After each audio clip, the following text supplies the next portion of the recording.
The military was trained to intervene in political life, but then this coup was different. Tengo uno de mis hijos desaparecido desde el 15 de abril de 1977.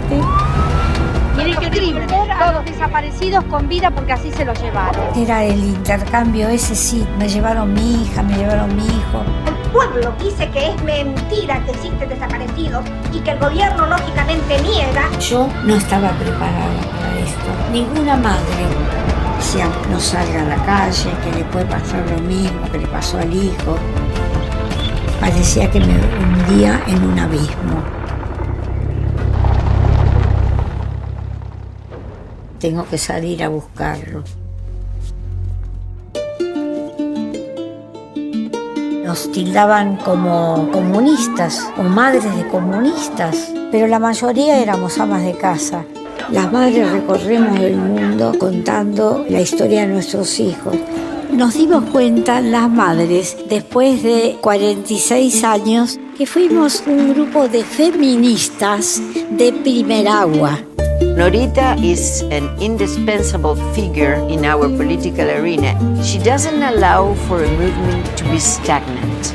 Hay una hermosa juventud que va siendo militante día a día y también nos realimentan a nosotras. Yo no era así, revolucionaria, priera como soy ahora, pero fui tomando conciencia a medida que salía a la calle. The mothers themselves, they haven't stopped. La ley será ley. Es una fiera, una leona. Es un compromiso interior que no lo puedo dejar, porque hay que seguir luchando. Norita is our firefly. Hello, everyone. My name is Heather Hurt with the NRW, where nerds rule the world, and I am here with Sarah Schoellkopf, who is one of the producers of the now, I was going to say upcoming, but it's no longer upcoming. It's like here. It's here. Documentary film Norita about the feminist icon Norita Cortiñas. Let's start with the most obvious question. Y'all, as of this recording, y'all officially premiered yesterday at the Atlanta Film Festival. How was it? Yes, we had our Georgia premiere last evening, afternoon. It was fantastic. The whole festival has been fantastic. The people I've met, the connections I've made, the films I've seen, and it was really felt community-wise. There were so many folks that I had talked to in the previous days, and they were all there supporting Norita. So it was incredibly powerful. I know we're supposed to be talking about the film, and I even told you just before we got on this that I want to just talk about the film, but I actually want to talk, we are a community. Film, theater, television, music, we are a community. Can you talk about the importance of a film festival real quick? Because you were talking about like networking. Yes. So we've been lucky enough to be a part of several, and every single, oh, your cat is so cute. Every single, also part of your community. Every single festival has been just such an opportunity to meet filmmakers from different parts of the country, especially since I'm based in San Francisco and other producers based in LA, and other people, the two directors are international, Argentina and Australia, and our DP and another same person, Francisco Villa, is in Argentina. So these festivals are key to not only showcasing the movie, but just really connecting with an entire national and global community of filmmakers and artists. And it's been tremendous for me because I didn't start in this world. I am an educator by training. I have my doctorate. I taught Spanish and Portuguese for over 2 decades, and now I'm doing this. So it's for me, it's an incredible opportunity to just be in the presence of great artists and people. Absolutely. For those out there in the audience, please support film festivals. That's how people connect. That's how people learn. And that's how we get to get films like Norita out there. All right. So let's really get into it. So you speak Portuguese. The film really got into Norita's life. Yes. And I want to talk about the scarf because, of course, that is, you go right into her activism that happened up until she passed away in 2024. Yes. So let's talk. Who was she, not only to you, but to this nation, and why create a documentary about her? So, excellent question. She was one of the thousands of mothers of the disappeared Las Madres de Plaza de Mayo. She was one of the first madres that helped form the group right after the disappearance of her son in April 15th, 1977. The group formed, we're coming up to the anniversary, on April 30th, 1977. So a full year basically after the dictatorship, these women came together. They started asking, where are our children? Not realizing the horror and the scope of the systematic violence that was covering the country by the military dictatorship. So that's really important that she comes from a community of women, of activists.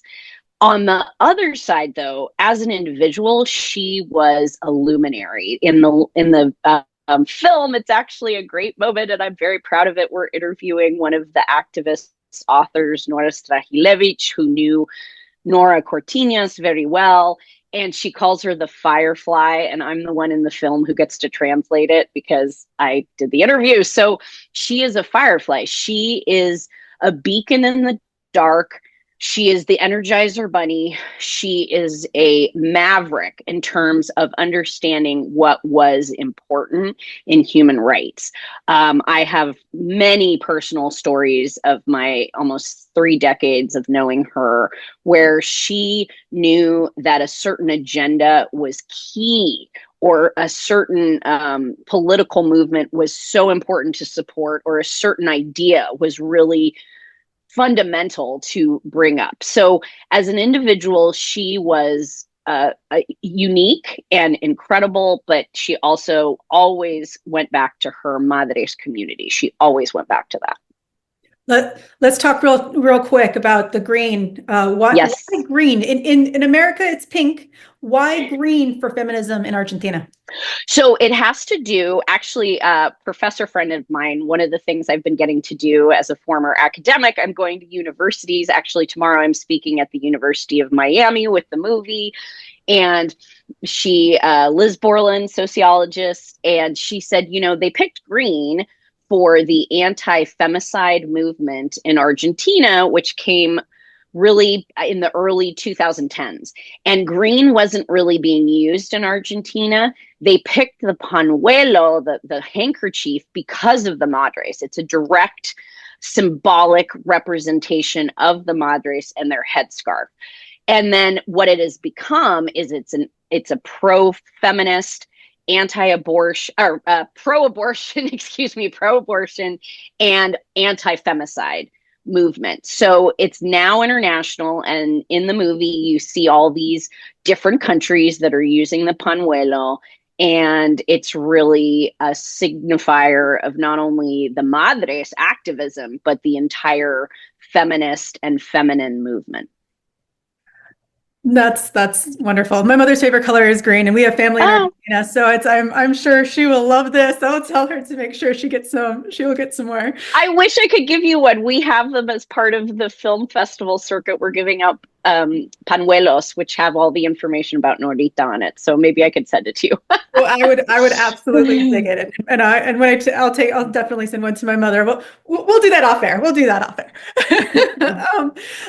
So one of the really great things about Norita is she is not from. A lot of activism comes from oppression. It's yes, fact. But one thing that we really learn about her is that she didn't necessarily come from a place of oppression. She was middle class. Her family was very connected. Her son, who was disappeared, who I'm sure who I want to talk to you about, of course, he was going to school. He had a family.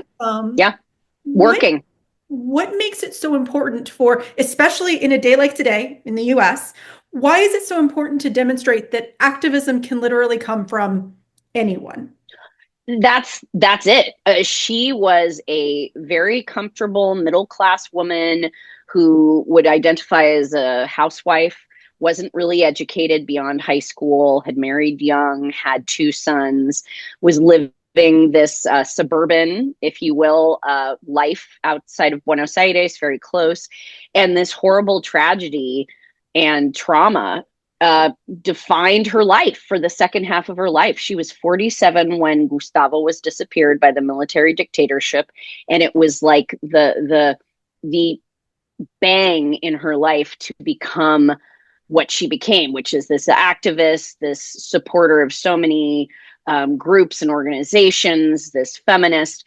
And I think that's what the story is, that these tragedies can really bring the best out in a person, even though they are in pain and suffering, their families in pain.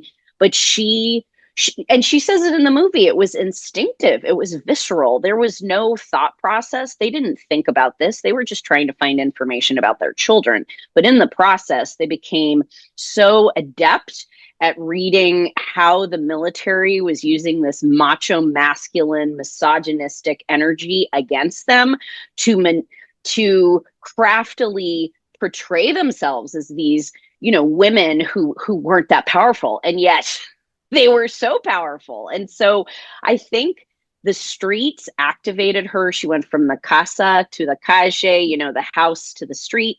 And anybody can do that. Like I, as a 21-year-old, had an internship with the organization. She actually did the initial interview for my internship. And just going to the street, being present, just participating was my first act of I guess resistance to this tragedy. I'm not from Argentina. I'm not Latinx, but I was compelled to think about human rights and think about justice and think about truth and think about women's rights from that very first, going to the Plaza and participating. With that, and talking about activism and where it all spurns from and how it can grow.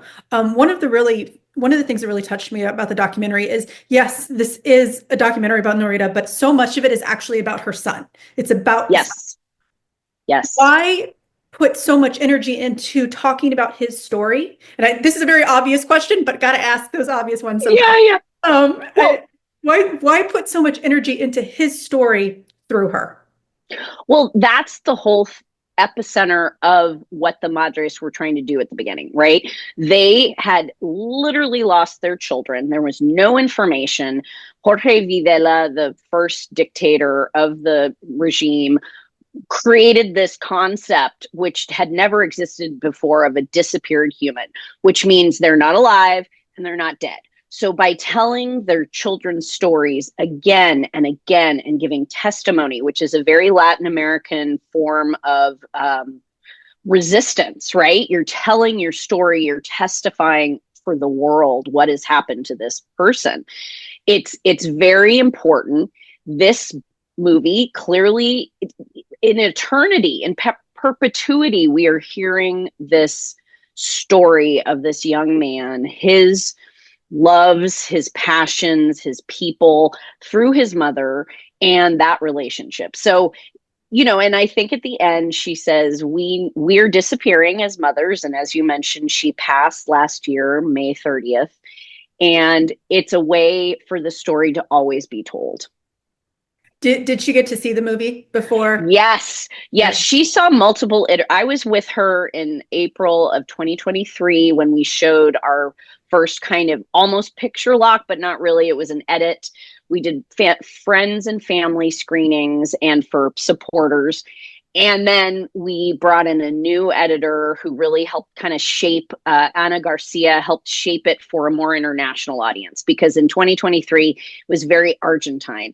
And while that is a beautiful story, it needed to be more universal. It needed to be more accessible to people outside of that country, because the whole intention is for the world to see this movie, see themselves represented in Norita, and then also maybe be activated to participate, to to do something political, maybe not partisan, but political for themes, because Norita was not partisan. She was political.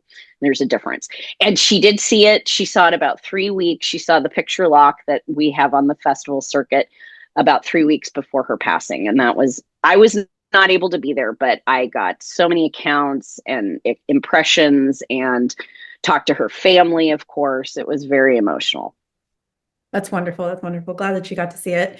And to touch in, my family is Jewish. We come from Holocaust survivors. So when I do want to touch on something you said about the technicality of disappearing a person.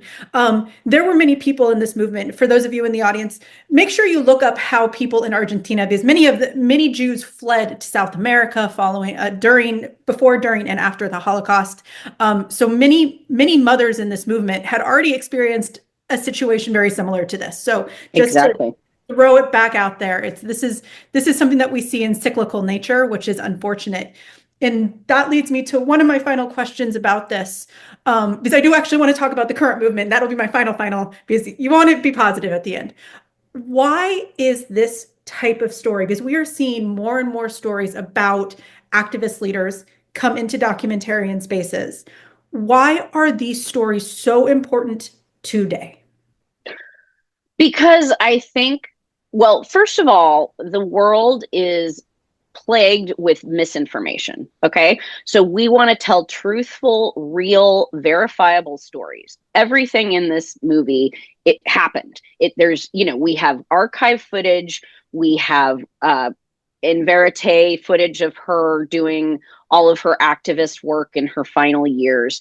We need to know the truth about what happened to all of these multiple genocides. That's what they call it in Argentina. They call the desaparecidos a genocide. And I know many Jewish families, Armenian families who moved to Argentina to only be re-traumatized by the fact that the dictatorship in Argentina in the 70s used the logic of the Nazis to create concentration camps. So this, as you say, is cyclical, and we have to have these people, these icons, to give us hope, to give us tools. Like, young people have been asking me, how should I get involved with the movement? I'm like, watch the movie. You've got like a set of, logistical check marks you can go through. Like, you get part of a community, you make big announcements, you do things that bring the truth and people's stories to the forefront. And that's crucial today. Crucial.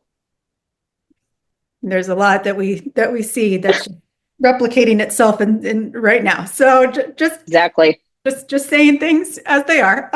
Yes.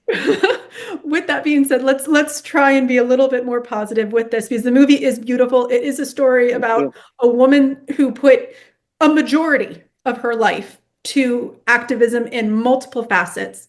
Where is her movement today? Great question. So sadly, Nora's passing at 94. She was one of the last madres. There are several madres left. The good news is, despite Argentina being a very complicated country right now under Javier Milei, who wants to deny the past, it's a very similar denial movement. There are many activists who have taken up the banner. They're the hijos, the children of the madres and the desaparecidos.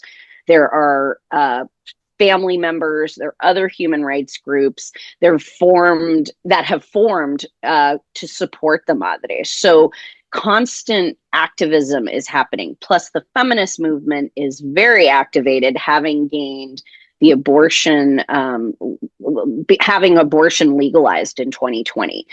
The jubilados, this is a pretty amazing moment. So the jubilados, who are the retirees, are protesting every Wednesday in front of the Congress to protest the cuts made to their pensions.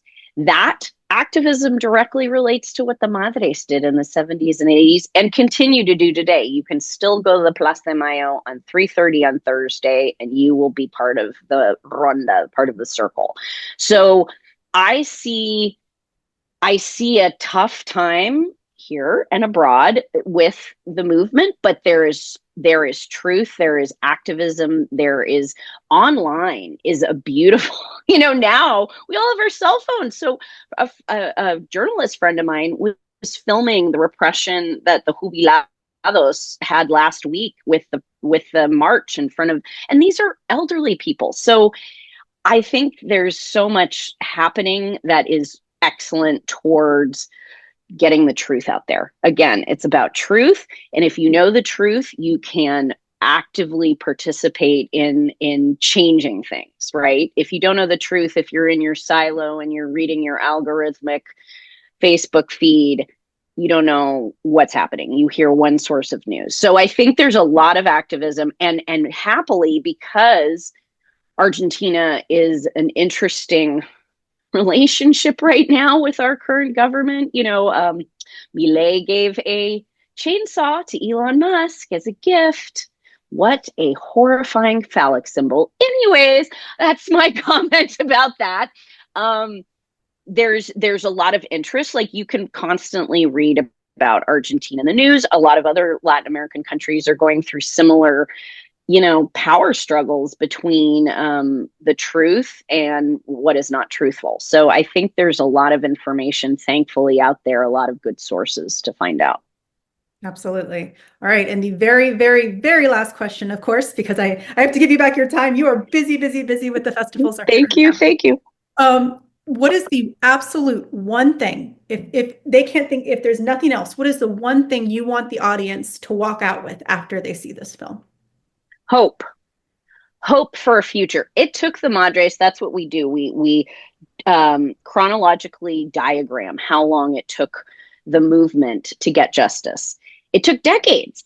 And she constantly, in the movie, she's talking about the abortion reform movement. In 2018, Argentina did not vote for it, but in 2020, the Congress did. And she says on this radio program, we can't get depressed about this. We just have to keep going, and the last line of the movie is, we lived through hell, but we kept getting up, because you have to get up. You just have to keep going. And it's hard. It's exhausting. But that woman had so much energy, so much passion, so much courage. And I use her and other strong women as my models every single day, because that's what you got to do. I will say one of my favorite moments actually happened right at the beginning of the film, when you realize how much of a mom she was, but she's like, all right, clear and concise, let's get this done. And I'm like, this is going to be a great documentary. Let's just get this done. Let's talk about it, and let's get through it. I have things to do, people. I am a busy woman. And, she was very reticent, to be frank, about the filming process at the beginning. She really thought it was not frivolous, but I don't think she was not somebody with a major ego. So I think she felt like, why do they want to do this? But that kind of gave the entire theme to it, and I love it. It was so great. So hope. I know, I love that line. It gets a laugh every single time, which is so great, because the one thing I'll also say, something to take away, hope and joy. Like, Nora had joy until the very end. She was a joyful human, and that is important in all of this. You have to laugh, you have to find your community, and you have to find joy. You're not going to survive otherwise. Beautiful. Beautiful. Thank you, Sarah, so much for your time today. Norita is coming to festival circuits. Please check your local listings. Please support film festivals everywhere you can. Thank you so much, Sarah, and good luck as you go along. And Thank you. Can I do one plug? It's Absolutely. Going to be on the starting May 5th. You can screen it online for a full week with the Atlanta Film Festival platform. So please see the movie however you can, because it's a really powerful one. Obviously, I'm biased. We'll definitely make sure we have the handles for the festival in the description below. If you have any questions for Sarah or the creative team, please ask, like, subscribe, share, all of those important things. And we will talk to everyone soon. Thank you so much. Thank you so much.